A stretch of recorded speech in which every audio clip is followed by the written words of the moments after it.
Alexis, your astrologer misfit with Awakened Bodies 1111. Welcome back, you guys. I'm so happy to see y'all this month. Thank you for sticking with me and being patient. So, I don't want to make this video super long, so let's go ahead and get right into it. Um, it's going to be different this month than it's previously been, and I'm going to just going to explain a few changes really quick. So, I've already did you guys' charts as far as your rising signs go. So, I'll show you that. See, this is Aries rising. Taurus, Gemini, Cancer, so on and so forth. That's already done. And all you have to do is go in and download the monthly calendar, and you can go get your rising sign from there. So I will not be doing any more of the writing of each month. I'm just going to create your charts for you guys, and then I'm going to go in and I will talk about each of you guys' charts, what's going on in your house. It'll almost be like a little mini reading or a synopsis. And secondly, the price of Patreon is going up in July from $5.55 to $10.10, because I'm taking out the other parts of you guys doing the work, and I'll do it for you guys. And that way it'll be easier for everybody. People won't be so flustered to maybe learn the information, or maybe if you're not getting it, which is perfectly fine because astrology is not the easiest thing to get, that you'll be able to have something else for you that you'll be able to use, because it's the whole reason I designed it, is for you guys to be able to use it, to learn from it, and to be able to assess your life based off the cycles that are going on. So those are the two things I want to talk about, and then now furthermore I will go in and show you. And just FYI, I will not be having aspects in here, because I'm going to be mentioning some aspects that are happening in mundane astrology. If you want to know about your personal aspects, if you're already a Patreon member, then your reading is $25 a month, and we'll go over your aspects and so on and so forth. If you're not a Patreon member and you're a new time customer, then it's $60, and if you're a returning customer, then it's $45. Just so you know. So we won't be going over aspects. We'll just be doing your chart, and I'll be doing the mundane aspects. If you want to know your personal information, you can just book a reading with me afterwards. So let's go ahead and get into it. So this month is a 5 month, as you can see. Signs are ruled by Mercury. And they are, Mercury rule is ruled by Gemini and Virgo. So the month is going to be much so a very much so a movement month. Fives are about a lot of different changes going on. I'm not going to read from you to you guys per usual what's on here, because you can read for yourself. But I just want to mention that 5 months are about a lot of movement. So you're going to need to be open, need to be flexible, understanding, and be willing to learn something, because Mercury influence is all about communication and learning and how you process things, and also about how you see things. To be willing to take a different approach and create some type of strategy for the way or the change that you're looking to seek. Okay, so for this month, I'll just go into these briefly and I'll talk about them, just so when we go into the individual rising signs, you won't be in the clouds as far as what these particular transits may mean. So the first one is happening today, which is 6/3. This is Mercury enters Gemini. Mercury is naturally at home, as I just stated, in Gemini, which is why I'm not surprised that it is a 5 month, because Mercury is ruling this month, because it's in its natural home. So when Mercury is here, that means information will be processed quickly. It will be processed thoroughly. You'll want to know all the details, want to know all the facts. You'll be gathering everything. It'll just be an easy flow. And Mercury here also means that you can communicate better. Since this is his natural home, Mercury will be easy to communicate with people, express its ideas, and so on and so forth. Since Mercury is so close to the sun, it almost shares the identity of expression, which is why Mercury rules the voice and communication. On 6/6, the new moon in Gemini. So this new moon in Gemini, for a lot of people, is, we already know what new moons are, and if you don't know what a new moon is, it's just a time frame in which there's a new energy. The moon rules the public in electional astrology, and it's going to be a new energy and a new time for people to create some new form of communication, or something ruled Gemini, since it's going to be at the 16th degree of Gemini. Um, Maybe there's some new form of communication that's coming to you, especially depending on which house it's in. Maybe you may be moving, you could be traveling, something could be going on with your close relatives, friends, or siblings. There could be some um, new idea This is really what I've been getting lately is new ideas, um, things, plans that are coming to you right now.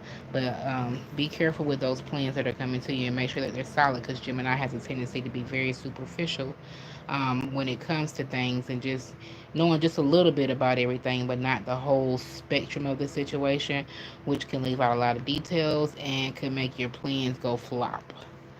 Um, and then you'll be able to know if those plans will go flop or not when this full moon and Capricorn come around. Because if you bit off more than you chew, then this full moon in Capricorn will definitely show you where you letting go at. We'll talk more about that. Mars enters into Taurus. So when Mars enters into Taurus, sorry y'all, Mars enters into Taurus. Um, this is where your driving ambition is going to go. And Taurus is about money. Now, Mars likes to move fast. Taurus likes to move slow. So when Mars is here, it's gonna put some fire up under Taurus' butt and be like, all right, Taurus, let's move, let's move. So that means money may be moving quicker now. It could be moving out or it could be moving in, depending on what kind of aspects it's making in your chart. And it's also about love too. A lot of people could be focused on getting a relationship, getting into some type of partnership or some type of growth. People could be very much so concentrated on just growing within themselves or within their what area of life that Mars is in your chart. Next is Venus and Cancer. So Venus and Cancer, Venus rules your pleasures, what you love. It rules like your money. It rules your partnerships. It rules your possessions, things of that nature.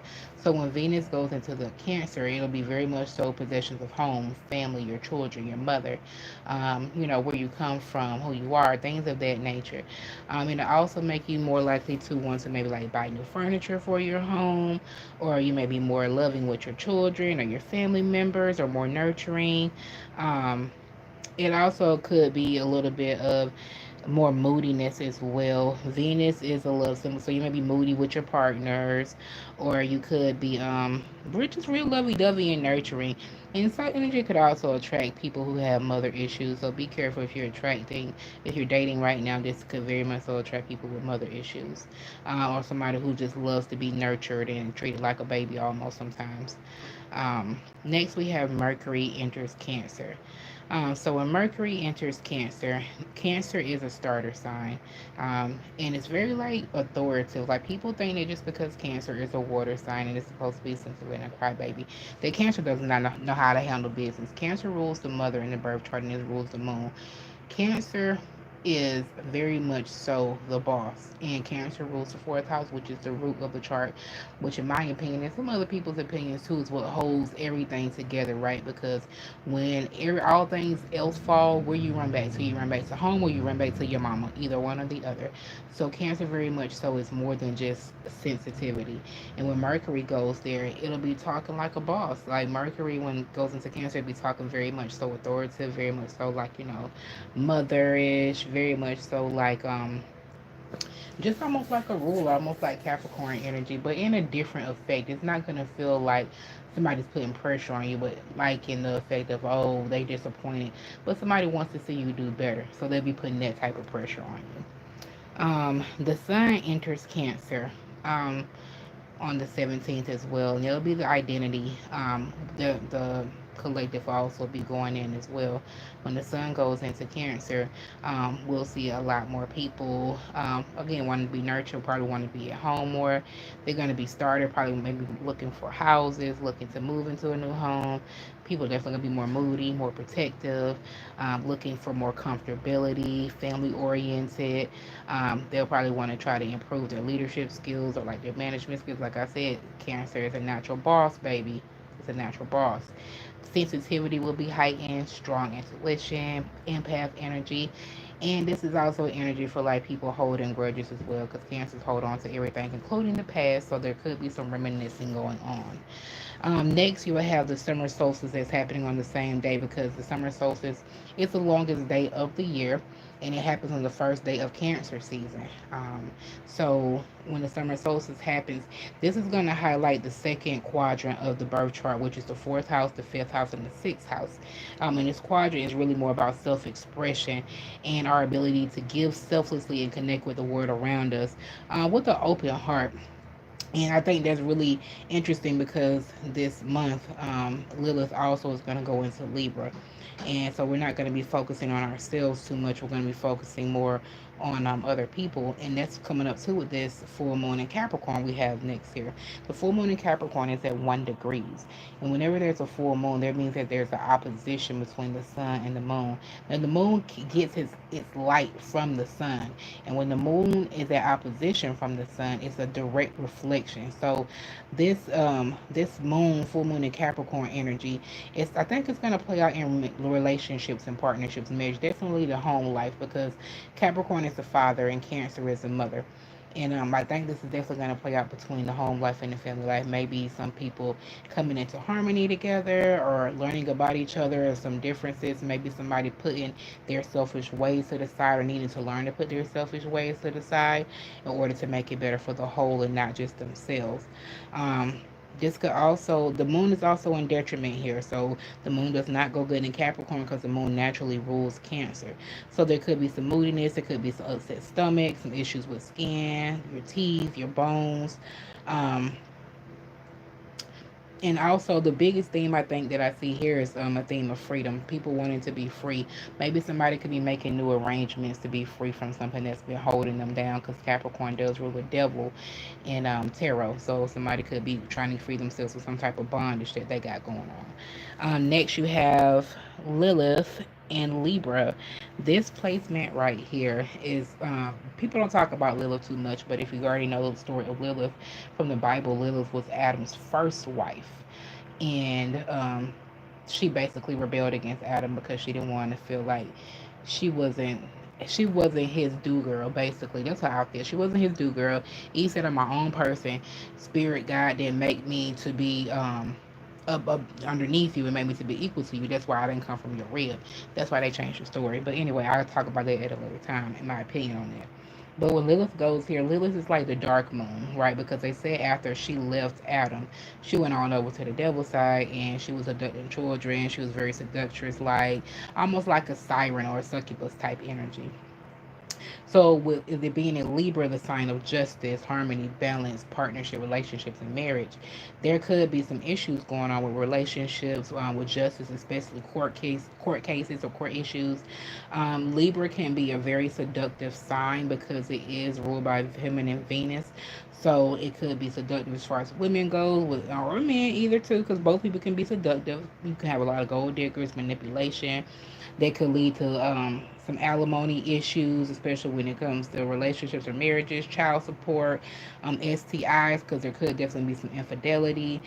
You could be definitely having trouble finding peace or harmony in all your relationships or situations because you feel like things are just not fair. That's what I feel like the feeling's going to be. It's just not fair. It's just not fair.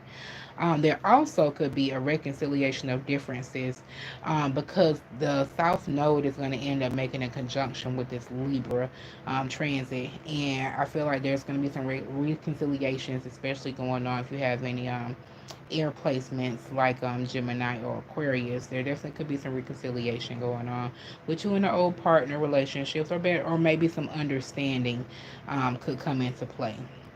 This energy could also cause for people to be self-serving, violent, and possessive if they do not get their ways or if their tactics do not work.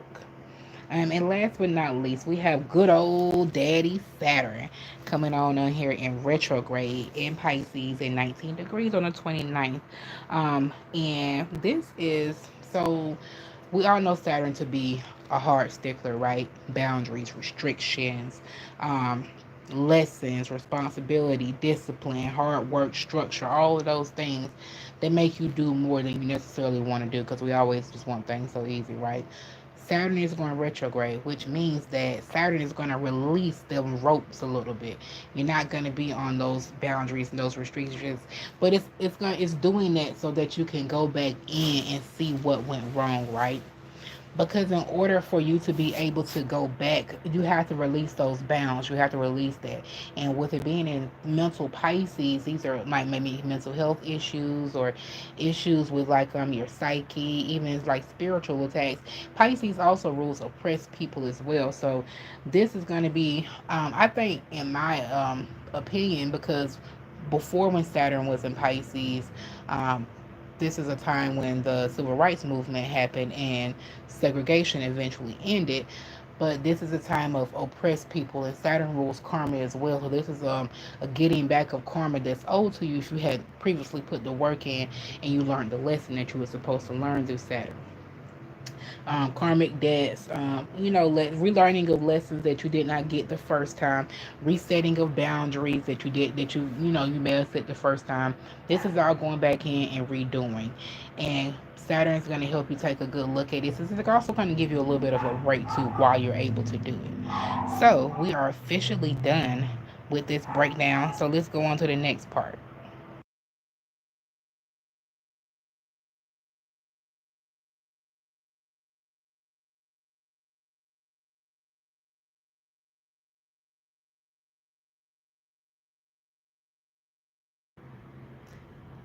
So if you are a Aries rising for this month, this is your chart. So let's just take a look and see what you have going on. So let's just see, for this month, we have the bucket chart that's leading the chart.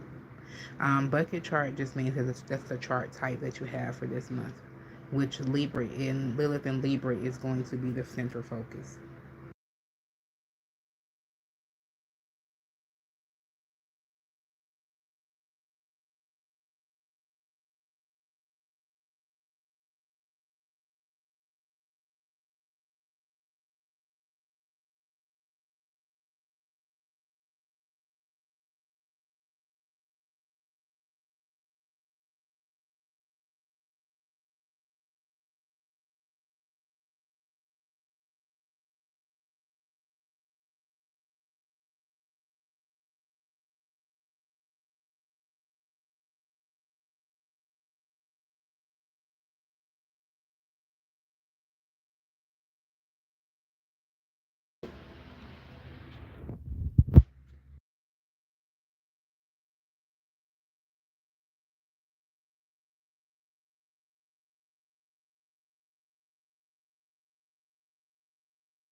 Sorry for the technical difficulties, you guys. Okay.